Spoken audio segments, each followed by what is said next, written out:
தமிழ் தேசிய அரசியல் கூட்டமைப்பு சார்பாக 2024 நாடாளுமன்ற தேர்தலிலே தமிழ்நாட்டில் 13 இடங்களில் போட்டியிடுகிறோம். எங்களுக்கு பொது சின்னமான ஆட்டோ ரிக்ஷா சின்னத்தில் போட்டியிடுகிறோம். திருவள்ளூரிலே மாலதி அவர்களும், வடசென்னையிலே அக்ஷய் அவர்களும், மத்திய சென்னையிலே கரு சந்திரசேகர் அவர்களும், தென் சென்னையிலே சசிரேகா அவர்களும், ஸ்ரீபெரும்புதூர் தொகுதியிலே சிட்டிபாபு அவர்களும், திருவண்ணாமலையிலே அக்னி செல்வராஜ் அவர்களும், கள்ளக்குறிச்சியிலே வெங்கட்ராமன் அவர்களும், சிதம்பரத்திலே தாமோதரன் அவர்களும், திருச்சிராப்பள்ளி தொகுதியிலே வெள்ளைச்சாமி பாக்கியராஜ் அவர்களும், மயிலாடுதுறை தொகுதியிலே நித்யானந்தம் அவர்களும், ஈரோடு தொகுதியிலே தனலட்சுமி அவர்களும், கோயம்புத்தூர் தொகுதியிலே சங்கீதா அவர்களும், கிருஷ்ணகிரி தொகுதியிலே ஆனந்தகுமார் அவர்களும் போட்டியிடுகிறோம்.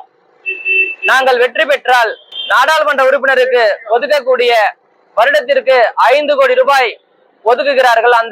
அதாவது 5 ஆண்டுகளுக்கு 25 கோடி ரூபாய் ஒதுக்குகிறார்கள். அந்த 25 கோடி ரூபாயும் மக்களுக்காக செலவழிப்போம். அதே போல நாங்கள் வெற்றி பெற்றால் ஊழலுக்கு எதிராக ஒரு கடுமையான சட்டங்களை கொண்டு வர பாடுபடுவோம். பாராளுமன்றத்திலே குரல் கொடுப்போம். ஊழல் இன்று நாட்டின் வளர்ச்சியை அதல பாதாளத்திற்கு கொண்டு சென்றிருக்கிறது. ஊழலுக்கு எதிராக நாங்கள் குரல் கொடுப்போம். ஊழல் ஒழிய வேண்டும் என்றால் ஆயுள் தண்டனையோ அல்லது தூக்கு தண்டனையோ கொடுத்தால்தான் ஊழல் ஒழியும். எனவே ஊழலுக்கு எதிராக அது போன்ற ஒரு சட்ட திருத்தத்தை கொண்டு வர நாங்கள் தொடர்ந்து பாடுபடுவோம். அதே போல ஓட்டுக்கு பணம் கொடுத்தால் அதுவும் ஒரு கடுமையான குற்றமாக ஆக்கப்படும். அப்பொழுதுதான் நல்ல ஜனநாயகம் உருவாகும், மக்களாட்சி மலரும். மக்களாட்சி மலர்வதற்காக ஓட்டுக்கு காசு கொடுக்கும் கயவர்களை தண்டிக்கும் முகமாக கடுமையான சட்ட திருத்தம் கொண்டு வர பாடுபடுவோம். அதே போல இயற்கை வளங்கள் இன்று மிகப்பெரிய அளவிலே கொள்ளை போய் கொண்டிருக்கின்றன. இயற்கை வள கொள்ளையை செய்கின்றவர்களுக்கும் கடுமையான ஆயுள் தண்டனையோ அல்லது தூக்கு தண்டனையோ விதிக்கும் வகையில் சட்ட திருத்தம் கொண்டு வர பாடுபடுவோம்.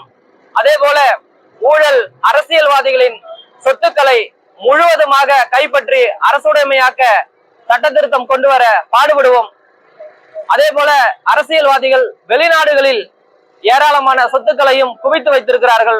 அந்த சொத்துக்களையும் கைப்பற்றி கொண்டு வரும் ஒரு மகத்தான ஒரு சட்ட திருத்தத்தை கொண்டு வர பாடுபடுவோம். அதே போல லஞ்சம் வாங்குகின்ற அரசு அதிகாரிகளின் பணி நீக்கம் செய்வதோடு அவர்களின் அனைத்து சொத்துக்களையும் அரசுடைமையாக்க கடுமையான சட்ட திருத்தம் கொண்டு வர பாடுபடுவோம். மக்களாட்சி மலர்வதற்கான ஏராளமான மண்ணையும் மக்களையும் பாதுகாக்கும் விதமான அனைத்து விதமான நல்ல திட்டங்களையும் கொண்டு வர சட்டங்களில் ஏற்கனவே இருக்கின்ற சட்டங்களில் சட்ட திருத்தம் கொண்டு வந்து அல்லது புதிய சட்டம் இயற்றுவதற்கு நாங்கள் தொடர்ந்து குரல் கொடுப்போம்.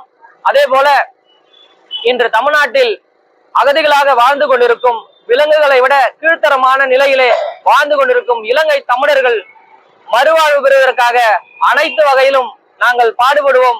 உலகம் முழுவதும் இருக்கின்ற தமிழர்களுக்கு எதிரான ஒரு கொடூரமான குற்றச்செயல்களை ஈடுபடும் நபர்கள் மீது நடவடிக்கை எடுப்பதுமாக நாங்கள் தொடர்ந்து பாடுபடுவோம். எங்கள் கூட்டமைப்பு இத்தோடு இல்லாமல் இனி வரும் காலங்களில் மக்கள் நல பணிகளை செய்து 2026ஆம் ஆண்டு நாங்கள் 234 தொகுதிகளிலும் போட்டியிட்டு கண்டிப்பாக தமிழகத்திலே ஒரு அரசியல் மாற்றம் ஏற்படுத்துவோம்.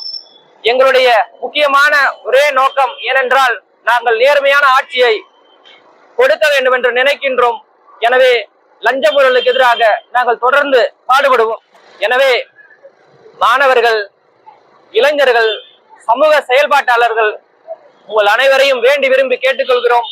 எங்களுக்கு ஆட்டோ ரிக்ஷா சின்னத்தில் வாக்களித்து வெற்றி பெற செய்யுமாறு மீண்டும் மீண்டும் உங்கள் அனைவரையும் வேண்டி விரும்பி கேட்டுக்கொள்கிறேன். நன்றி, வணக்கம்.